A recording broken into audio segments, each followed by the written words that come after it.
The 2024 hurricane season brought many impacts to millions across the United States and other regions around the world. That is why we are retiring 3 names from the hurricane list. First, I'm going to talk about what it takes to retire a name from the hurricane list, why we do it, and then the 3 names, the 3 hurricanes that were retired from last season, 2024, and what happened with them. Let's first dive into why hurricane names are retired.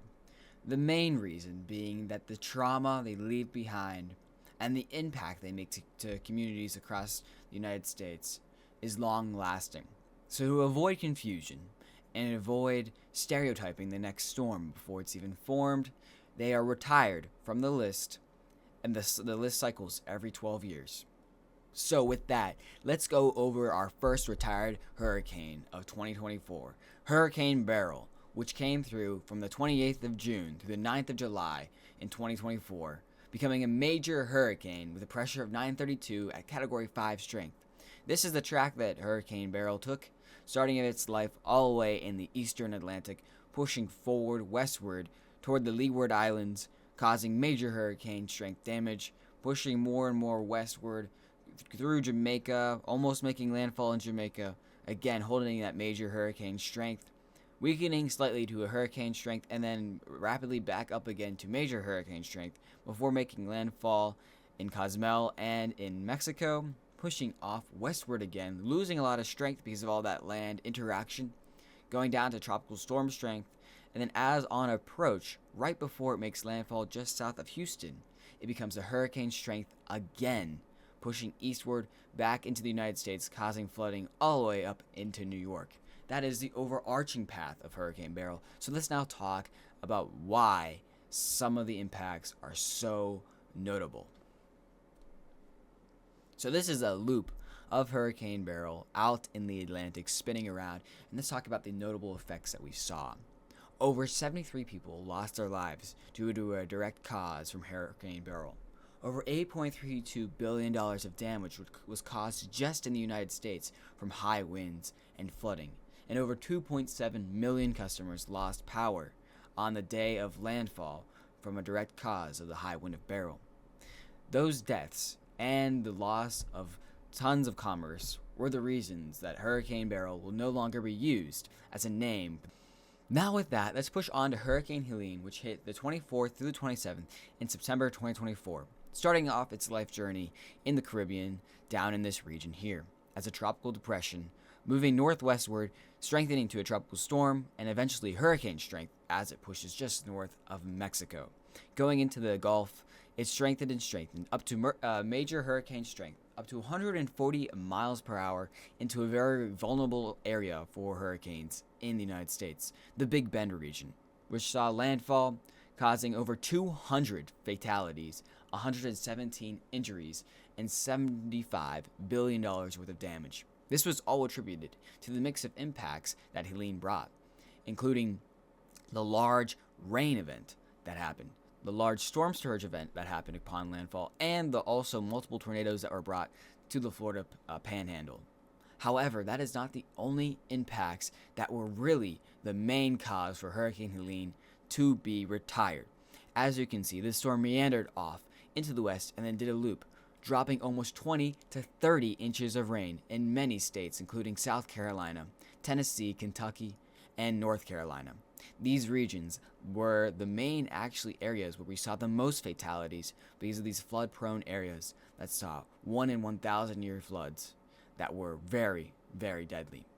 Overarching, this is the reason why Hurricane Helene has been retired, as not only the people on the coast who felt the impacts, but the people who felt the impacts almost 1,000 miles inland who saw the flooding rain and some areas that will not recover for many, many years. Before we move on from Helene, I just want to go over that flooding extent that had happened and why it happened.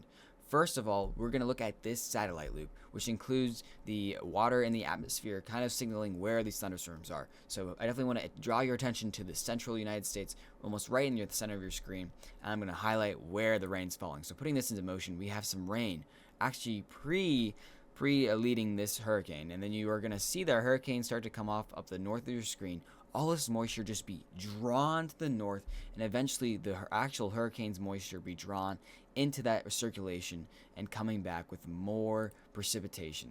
With this, you can really see how that predecessor event of widespread rain, which was already causing flooding, combined with Hurricane Helene, made it so deadly. That is why we had over 250 hurricane-related deaths, flooding deaths on top of that. That is why Hurricane Helene is being retired. And lastly, let's go over our last retired hurricane name, Hurricane Milton, which hit through October 5th through the 10th. Actually, our strongest hurricane out of all the ones we've gone over, which reached a peak Category 5 hurricane status strength and 180 mile-per-hour winds. Let's go over the lifespan of this hurricane. First, starting off in the Gulf, the Southern Gulf, as a tropical storm, rapidly gaining strength over a couple of days up to hurricane strength, and not staying long in the hurricane strength realm, becoming a major hurricane and eventually a Category 5 hurricane within days of its formation. Very rare, and possibly one of the strongest storms we've ever seen in the Gulf. This storm did not lose any steam, pushing eastward rapidly, approaching at a decently rare, almost 90-degree angle to the Florida coast, causing some major storm surge issues, especially south of the storm, and also causing major power outages as the storm held the hurricane strength as it pushed all the way through Florida. It no longer was a threat after it pushed forward. However, it did cause over 35 fatalities directly attributed to it and over $34 billion of damage. This unique storm caused some major issues. And now let's go over some satellite imagery of the storm so we can re-watch what happened.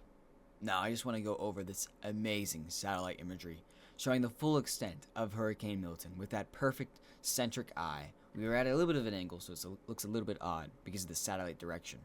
However, with the Florida waiting in the foreground as this huge Category 5 hurricane, one of the strongest ever recorded in the Gulf, approaches Florida. This storm really was a major big deal. And our last view of Hurricane Milton, bringing some extremely amazing satellite imagery yet again. You can see the sun starting to set, but man, that perfect eye and also those gravity waves, those pulses from the center, really showing the sheer strength of 180 mile-per-hour winds, almost up to an EF5 tornado winds in a wide area underneath that hurricane. Truly an amazing event, and you can really start to see why the National Weather Service decided to also retire this name. Now that we've gone over all those storms, I hope you guys have a bit of more insight of why each single one was so important to the United States and why they will no longer be named for a very, very long time from our National Weather Service. I appreciate you guys sticking around to the end of the video. If you don't mind, give me a like. I appreciate it, and I'll see you guys next time. Okay, cool.